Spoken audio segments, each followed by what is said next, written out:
সৃষ্টি করেছিল এই দুনিয়ার মাটি আমি আপনাকে জানাই। রবিবারে সৃষ্টি করেছিল যত পাহাড় আর পর্বত, সোমবারে সৃষ্টি করে যত বিখ্যাত তরুলতা, মঙ্গলবারে করে সৃষ্টি, মঙ্গলবারে করে সৃষ্টি, সেই দিকে রাখো না দৃষ্টি গো, মঙ্গলবারে করে সৃষ্টি। এই দিকে রাখো না দৃষ্টি গো, মঙ্গলবারে করে সৃষ্টি। এই পৃথিবীর যত অপবিত্র বস্তু আমি আপনাকে দেই কয়া, মঙ্গলবার দিনে অপবিত্র বস্তু বাজন আল্লাহ সৃষ্টি লয় করিয়া, বুধবারে সৃষ্টি করে দয়াল নবীর নূর মোবারক, বৃহস্পতিবারে সৃষ্টি করে আল্লাহ এই দুনিয়ার যত প্রাণীকুল, শুক্রবারে করে সৃষ্টি, শুক্রবারে করে সৃষ্টি। আল্লাহ এই পৃথিবী শুক্রবারে করে সৃষ্টি। এই পৃথিবী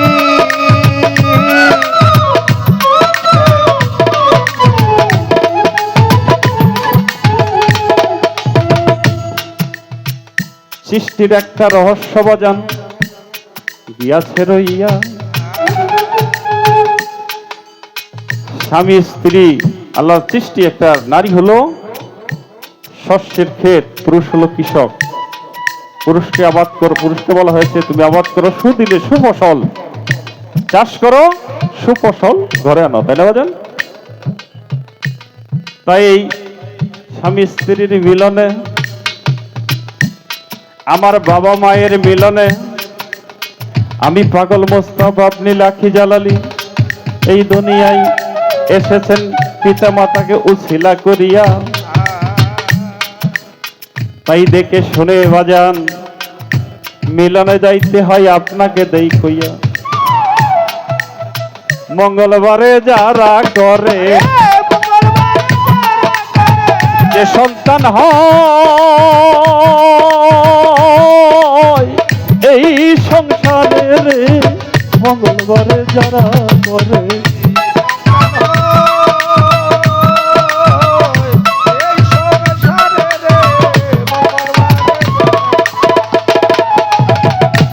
মঙ্গলবারে যে সন্তানের জন্ম হবে আপনারা দেই কয়া,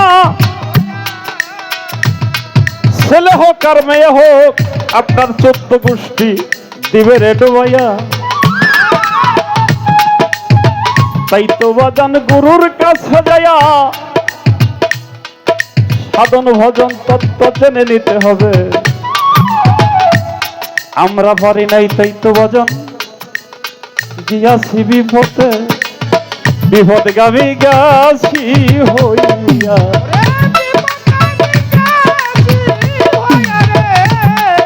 মানব জন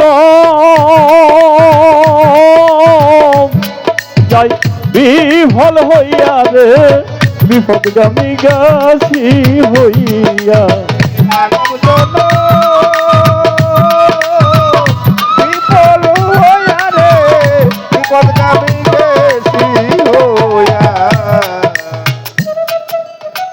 এই তো একটা কথা ছিল সবাতে দেই কইয়া, আর এক কথা জিজ্ঞাসা করে আসরে দাঁড়াইয়া, বলবো কথা ধীরে ধীরে, বলি নাই তা মনে করে রে, বলবো কথা ধীরে ধীরে, বলি নাই তা মনে পড়ে রে, বলবো কথা ধীরে ধীরে। একদিন নয়, 2 দিন নয়, 3 দিন মুড়িদের বর যখন যায় হইয়া, স্যার দোকানে যাইয়া বসে গল্প করি, আরো 4 জুনরে নিয়া বলে বাজান যেদিন হইতে মুরিদ হইছি কুলপি সাহেবের কাছে, আমার মজিবর চন্দ্রের কাছে, জালাল চন্দ্রের কাছে। সেই দিন হইতে দেহ মন প্রাণ সমস্ত কিছু বিসর্জন দিয়ে দিছি আমার বাজানের চরণ তলে।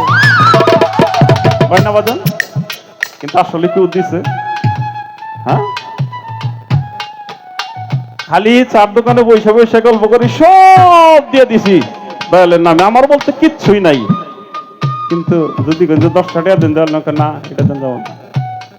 এই যে আমার আমিত্ব, যতক্ষণ পর্যন্ত আমার শব্দটা না ছাড়তে পারবে কোন শিষ্য, ও কি ভক্তের কাতারে আসবে?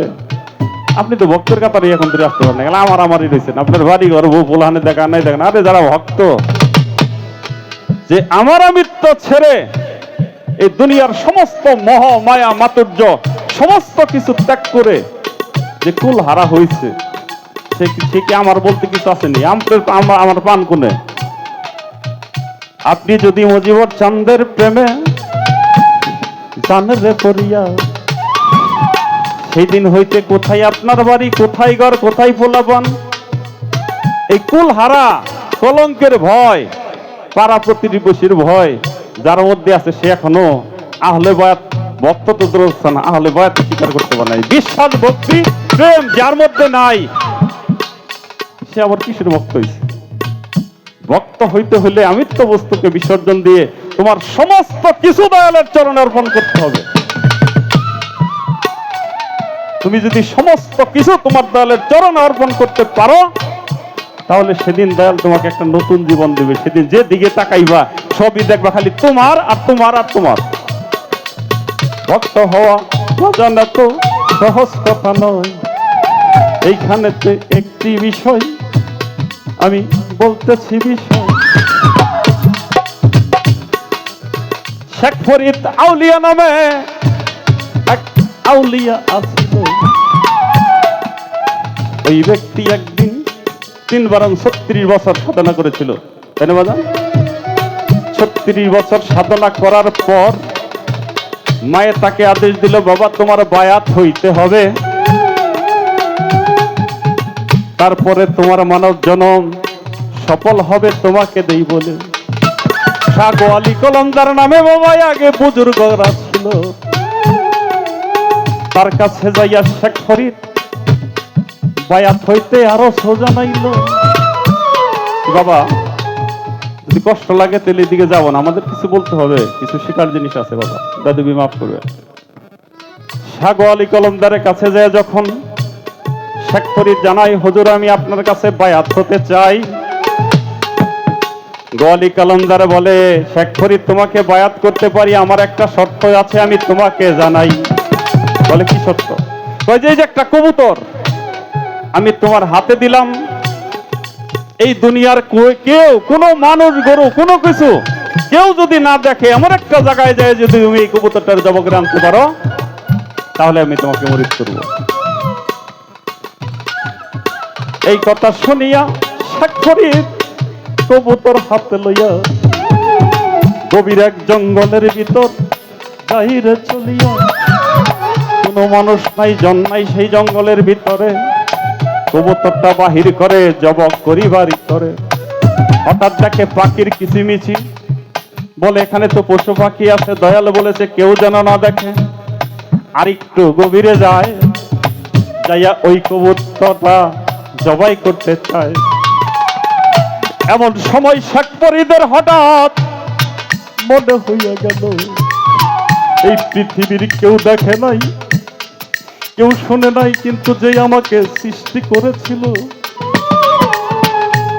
বলে পৃথিবীর কেউ দেখবে না ঠিক আছে, কিন্তু যে মহান মালিক, তিনি তো অল বিশ্বের, সারা বিশ্বের সমস্ত মুহূর্তেই বিরাজমান, তিনি তো দেখতেছে। কবুতর তো জবাই করে যাবে না।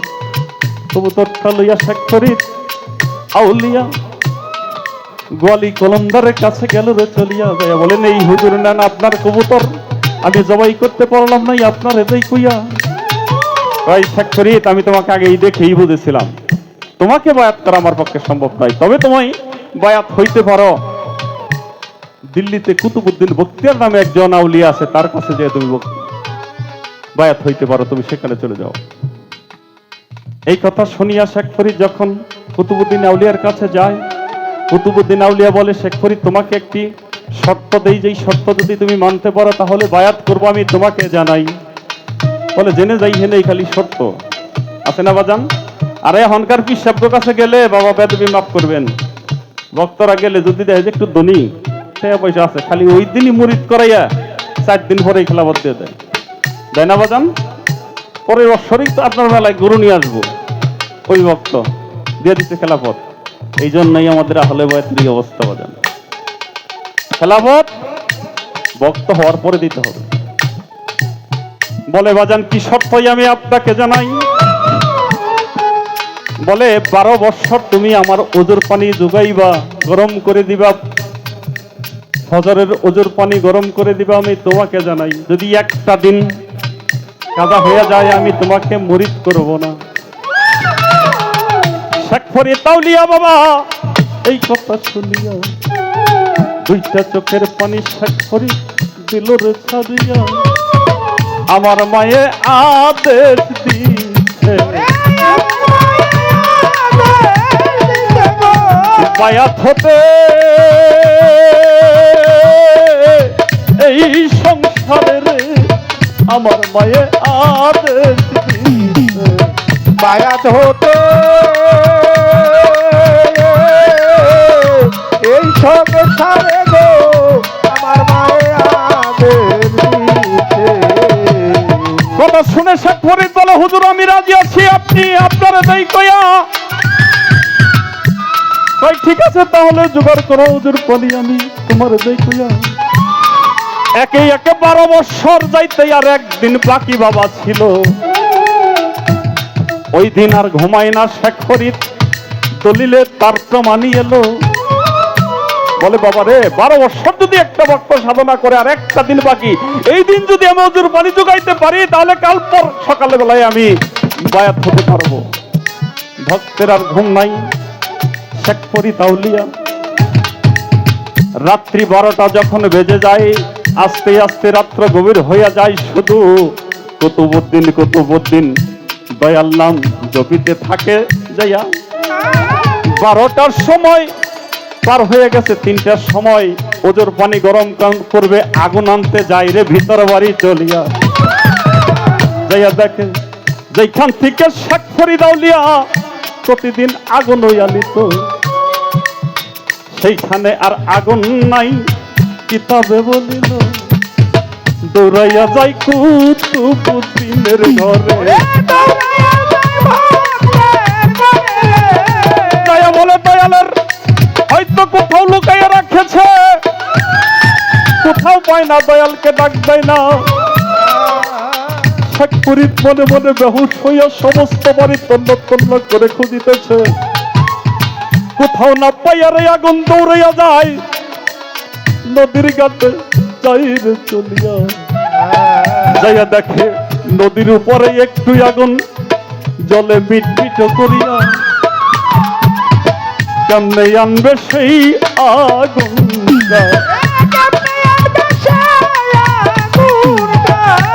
শেখ ফরিদ আউলিয়া দয়াল নামটা মনে লয়া নদীর ভিতর দিছে ঝাঁপ, কিতাব যাই বলিয়া নদীর মাঝখানে যখন শেখ ফরিদ বাবা গেল রে চলিয়া। ডুবতে ডুবতে যাই শেখ ফরিদ যতে দয়াল রে করিয়া। বলে আজ বড় নিদান পড়িয়া ডাকি দয়াল রে।